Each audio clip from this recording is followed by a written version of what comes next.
September 30 26-ാം ആഴ്ചയിലെ ചൊവ്വാഴ്ച.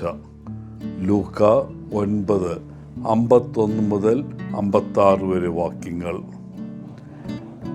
ഇന്നത്തെ സുവിശേഷ വായന ആരംഭിക്കുന്നത് ഈ വാക്കുകളോടെയാണ്.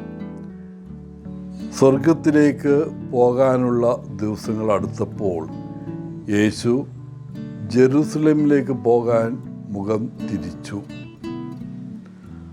സുവിശേഷത്തിൽ ജെറുസലേമിലേക്ക് പോവുക എന്നതിൻ്റെ അർത്ഥം യേശു വിചാരണയ്ക്കും മരണത്തിനും പുനരുത്ഥാനത്തിനും വിധേയനാകാൻ പോകുന്നു എന്നാണ്.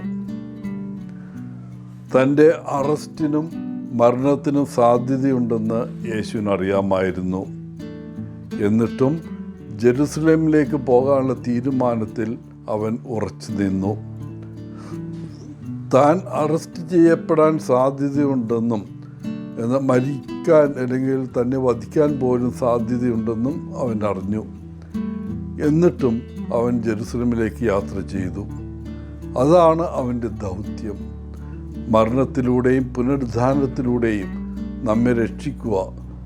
അതിൽ ഒന്നും തടസ്സമായി നിൽക്കാൻ പാടില്ല. സുവിശേഷങ്ങളിലുടനീളം യേശുവിൻ്റെ വിശ്വാസത്തിൻ്റെയും ദൈവത്തിലുള്ള വിശ്വാസത്തിൻ്റെയും തെളിവുകൾ നാം കാണുന്നു. യേശുവിന് സ്വർഗീയ പിതാവിനോടുള്ള വിശ്വാസത്തിൻ്റെ ആഴത്തിൻ്റെ വ്യക്തമായ ഉദാഹരണമാണിത്. അത്തരമൊരു വിശ്വാസം നമുക്കുണ്ടോ? എല്ലാ ദിവസവും ദൈവത്തിലുള്ള നമ്മുടെ വിശ്വാസം ആഴത്തിലാകാൻ നാം ശ്രമിക്കണം.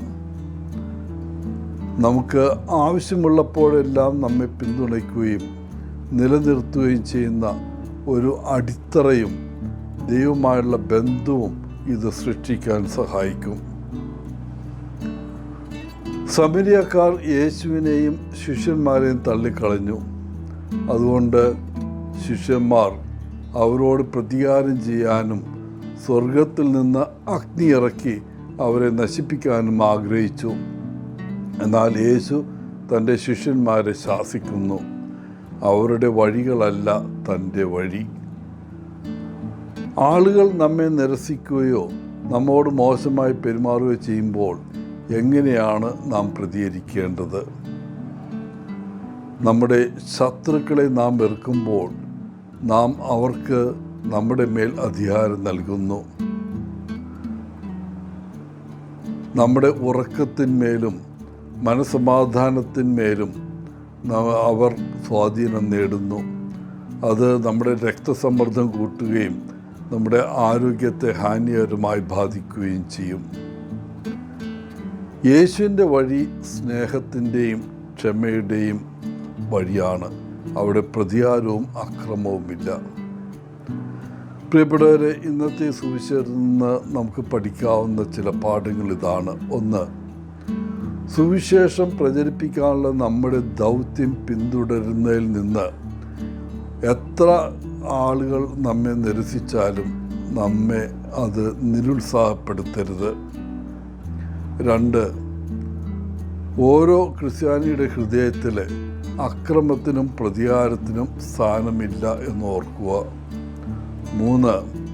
നമ്മുടെ വംശത്തിലോ ഗ്രൂപ്പിലോ ഉൾപ്പെടുന്നില്ലെങ്കിൽ പോലും മറ്റുള്ളവരെ അംഗീകരിക്കുകയും സ്നേഹിക്കുകയും ചെയ്യുക. എല്ലാവർക്കും നല്ലൊരു ദിനം ആശംസിച്ചുകൊണ്ട് ഒത്തിരി സ്നേഹത്തോടെ പോളച്ചൻ CSSR ഫ്രം കേരള.